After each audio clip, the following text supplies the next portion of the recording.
Hola, soy Yuriko Sánchez, alumna de la Escuela de Humanidades de la UNACH. El día de hoy vengo a compartir todo lo que he aprendido en clases de política educativa. Sin más preámbulo, comencemos. A principios del semestre hablamos acerca de las políticas públicas. Pero, ¿qué son las políticas públicas?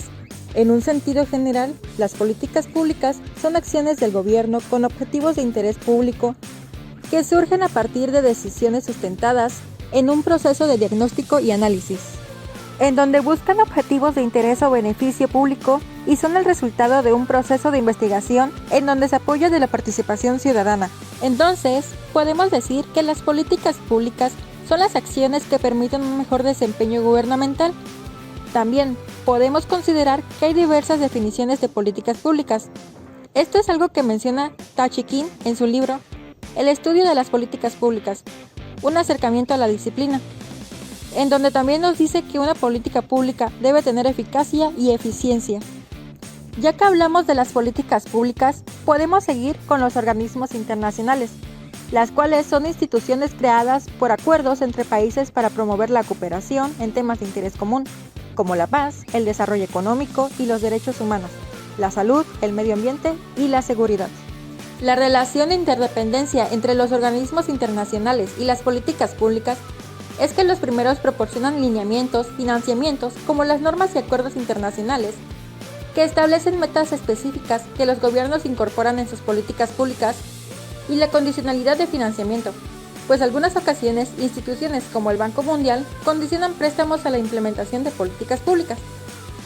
El hecho de que organismos conformados y regidos principalmente por países de primer mundo, que de cierta forma rigen a los demás, ocasiona un rezago en estos últimos, ya que quieren aplicar ciertos alineamientos sin considerar que cada país tiene contextos y necesidades diferentes.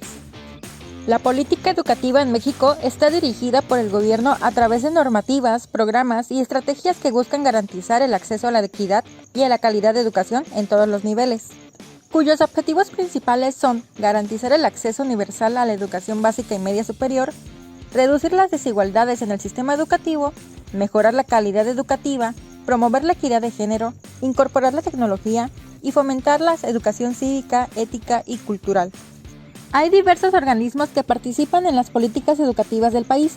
Entre las nacionales encontramos a la Secretaría de Educación Pública, la cual es la encargada de diseñar, coordinar y supervisar las políticas educativas en el país. El Instituto Nacional para la Evaluación, que antes de su transformación en 2019, supervisaba la calidad de la educación en México. El Consejo Nacional de Ciencia y Tecnología, que impulsa la educación superior, la investigación y el desarrollo científico y tecnológico en el país. Y la Comisión Nacional para el Desarrollo de los Pueblos Indígenas, el cual colabora en políticas educativas, sobre todo en lo bilingüe e intercultural. Los organismos internacionales que influyen en las políticas educativas de México son la Organización de las Naciones Unidas para la Educación, la Ciencia y la Cultura, que apoyan a los programas de alfabetización, inclusión y capacitación docente. La UNICEF, que trabaja para la mejora de la educación básica en personas en situaciones vulnerables. El Banco Mundial y el Banco Interamericano de Desarrollo, que financian proyectos educativos, y la Organización para la Cooperación y Desarrollo Económicos, que realizan estudios y proporcionan recomendaciones para mejorar el sistema educativo. El Estado moderno surge como una forma de poder centralizado e implicó el reconocimiento político de su identidad. La formación de un Estado estructurado, finalmente con identidad propia, tuvo grandes e importantes repercusiones en diversos aspectos. El nacimiento del Estado moderno se da gracias a la influencia del sistema económico, el crecimiento económico de Europa gracias a la riqueza de América, el beneficio de la burguesía gracias al mercantilismo y el aparecimiento de la primera bolsa de valores. El poder del Estado.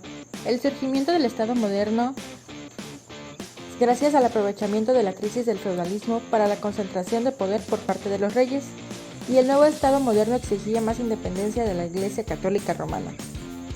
La división del trabajo y los medios de producción, la importación del oro y la plata, nuevos productos agrícolas para el mercado europeo como lo fue el maíz, tomate, cacao y tabaco.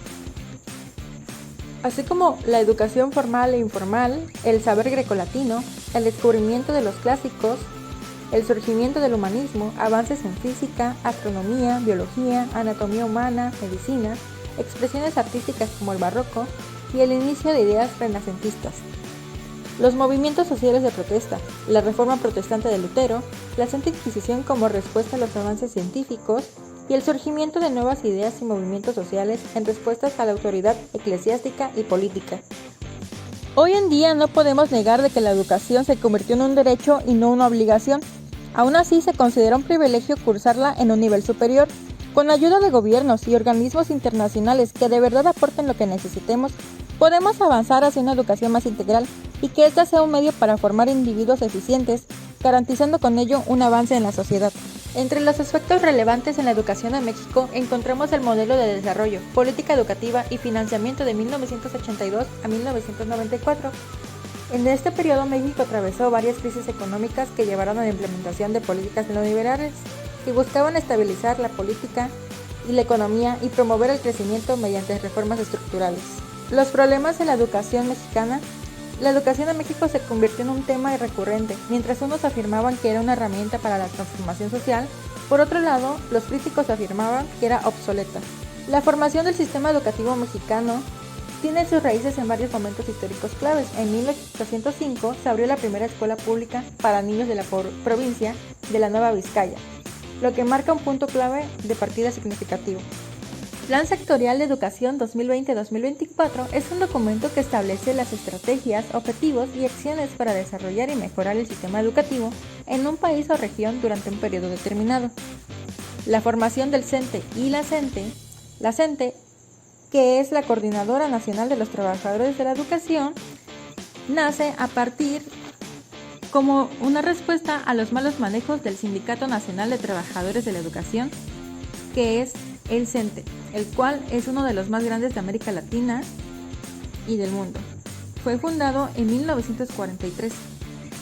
La modernización educativa se refiere a las reformas y procesos implementados para adaptar el sistema educativo a las demandas de la sociedad contemporánea. La descentralización educativa en México, iniciada en la década de 1990, es el proceso de transferencia de responsabilidad y gestión del sistema educativo del gobierno federal a los estados y gobiernos locales. Este cambio buscaba mejorar la calidad y equidad del sistema educativo. La Alianza por la Calidad de la Educación propone impulsar una transformación para la calidad educativa. Convoca a otros actores para esta transformación: gobiernos estatales, municipales, legisladores, autoridades educativas, padres de familia, estudiantes de todos los niveles, sociedad civil, empresarios y academias para avanzar en la construcción de una política del Estado. La crisis del modelo educativo postrevolucionario. Este modelo, centrado en el medio urbano y en la educación de las élites, permitió que las escuelas continuaran operando durante la revolución, especialmente en áreas más afectadas por la lucha armada. Plan Nacional de Desarrollo es un documento estratégico que establece las metas, prioridades y acciones del Gobierno de México para un periodo determinado con el objetivo de guiar el desarrollo social, económico y ambiental del país. La reforma constitucional del artículo 3. La reforma constitucional del artículo 3 en México siempre ha estado en marcha desde 1982 con el propósito de modernizar la educación. Los objetivos principales de estas reformas incluyen que la educación sea un derecho para todos y todas. Esto sería todo de mi parte. Muchísimas gracias por su atención.